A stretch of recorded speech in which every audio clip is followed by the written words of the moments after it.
여러분, 혹시 며칠 동안 끙끙 앓던 문제가 정말 어이없을 정도로 간단하게 단 몇 시간 만에 풀리는 경험 해보신 적 있으세요? 와, 진짜 허탈하면서도 짜릿하죠? 오늘 들려드릴 이야기가 바로 그런 이야기입니다. 3일 동안 실패의 늪에서 허우적대던 한 개별자가 어떻게 단 3시간 만에 해답을 찾았는지 그 짜릿한 역전극 속으로 한번 들어가 보겠습니다. 모든 이야기의 시작은 바로 이 한마디, 이 절규였습니다. 아, 진짜 자동화 없이는 못 견디겠다. 매일 반복되는 귀찮은 작업에 진심으로 지쳐버린 개발자의 외침이었죠. 이 문제가 얼마나 절실했는지 느껴지시죠? 자, 그런데 말이죠. 이 이야기는 단순히 문제 해결 끝이 아닙니다. 오히려 그 3일간의 처절한 실패가 얼마나 값진 교훈을 주었는지에 대한 이야기거든요. 실패가 어떻게 최고의 스승이 될 수 있는지 지금부터 함께 따라가 보시죠. 첫 번째 섹션입니다. 제목부터 심상치 않죠? 180초간의 매일의 사투. 네, 모든 건 바로 이 숨막히는 3번에서 시작됐습니다. 이 작은 일상의 압박이 어떻게 거대한 자동화 프로젝트의 도화선이 되었는지 그 현장으로 들어가 보겠습니다. 매일, 그것도 무려 4개의 다른 계정에 대해서 이 과정을 반복해야 했다고 합니다. 인증 요청하고 카톡으로 코드 오면 그거 보고 컴퓨터에 입력하고 근데 시간이라도 놓치면요? 처음부터 다시 정말 생각만 해도 지긋지긋한 일이었을 겁니다. 그리고 가장 큰 스트레스는 바로 이 시간이었습니다. 180초, 딱 3분. 이 안에 입력하지 못하면 인증 코드는 그냥 사라져버리는 거예요. 커피 한 잔 마시다가 잠시 동료랑 이야기하다가 하는 순간 시간은 가버리죠. 매일 겪는 이 작은 압박이 쌓이고 쌓였던 겁니다.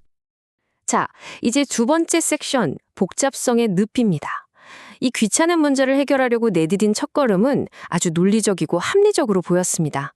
그런데 이 논리적인 선택이 어떻게 개발자를 끝없는 실패의 수렁으로 밀어넣었는지 그 과정을 한번 파헤쳐 보겠습니다. 처음 생각한 방법은 이거였습니다. 아주 직관적이죠? 카톡 보시 인증 코드를 딱 받아서 내 PC에 있는 파이썬 프로그램한테 바로 쏴주면 되겠다. 이걸 푸시 방식이라고 하는데요. 하지만 바로 이 직접 쏴준다는 생각 안에 거대한 함정이 숨어 있었습니다. 우리 눈에 보이지 않는 공유기, 방화벽 같은 네트워크의 벽들이 이 간단해 보이는 길을 전부 가로막고 있었던 거죠. 그러다 보니 문제가 꼬리에 꼬리를 물기 시작합니다. 마치 도미노처럼요. 왜 안 되지? 포트 문제인가? 해결했더니 이번엔 방화벽이 막네? 그것도 해결했더니 서버가 왜 죽지? 결국 개발자는 꼬박 3일 동안 이 디버깅 지옥에서 헤어나오지 못하게 됩니다. 한번 보세요. 이게 말이 되나요? 그냥 인증번호 하나 띡 전달하려는 건데 확인해야 할 게 무려 7단계나 되는 거예요. 1번부터 7번까지. 이 중 하나라도 삐끗하면 그냥 끝나는 거죠.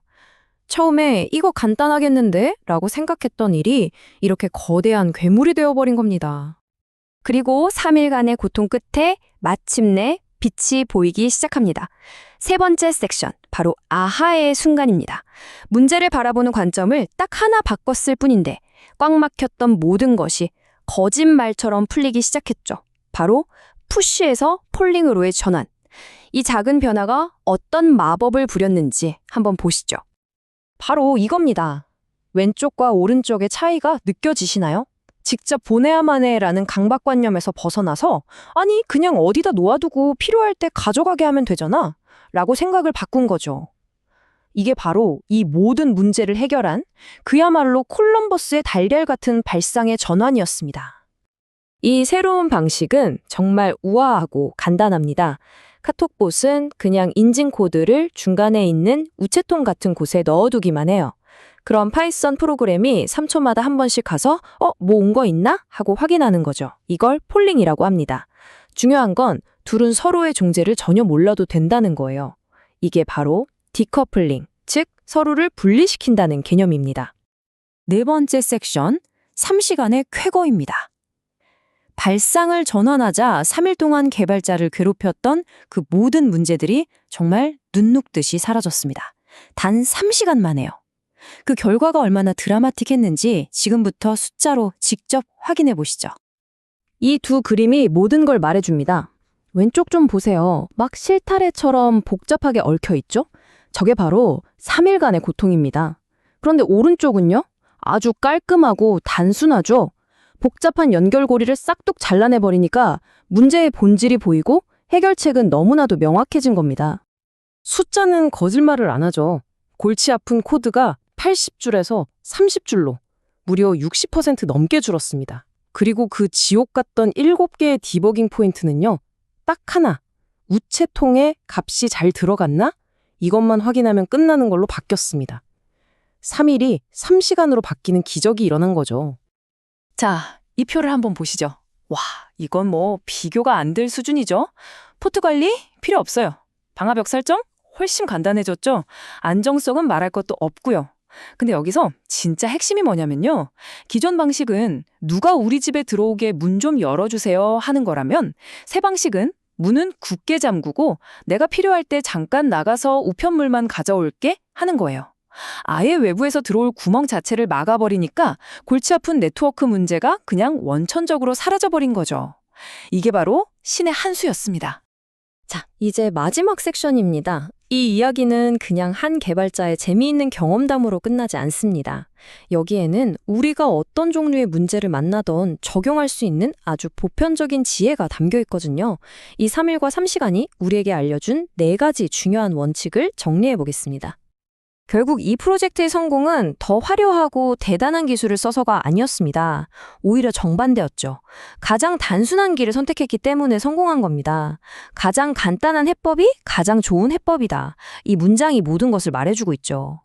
이 값진 경험을 4가지 원칙으로 정리할 수 있습니다. 첫째, 키스 원칙. Keep it simple, stupid. 복잡하게 생각하지 말고 최대한 단순하게 가라는 거죠. 둘째, 시스템 분리. 서로가 서로를 모르게 만들어서 의존성을 끊어내는 겁니다. 셋째, 기존 자원 활용. 없는 걸 새로 만들기보다 내가 이미 갖고 있는 도구를 어떻게 쓸지 고민하는 거죠. 그리고 마지막으로 에러에 귀 기울이기. 계속 똑같은 문제가 발생한다면 그건 길이 잘못됐다는 신호입니다. 땜질하지 말고 길 자체를 다시 생각해 봐야 한다는 거죠. 자, 이제 이 질문은 여러분에게로 향합니다. 다음번에 무언가 어려운 문제에 부딪혔을 때 여러분은 어떤 길을 선택하시겠습니까? 더 복잡하고 어려운 기술로 정면 돌파하시겠습니까? 아니면 한 걸음 물러서서 가장 단순한 길을 찾아보시겠습니까? 어쩌면 가장 빠르고 현명한 길은 우리가 생각하는 것보다 훨씬 더 단순한 곳에 있을지도 모릅니다.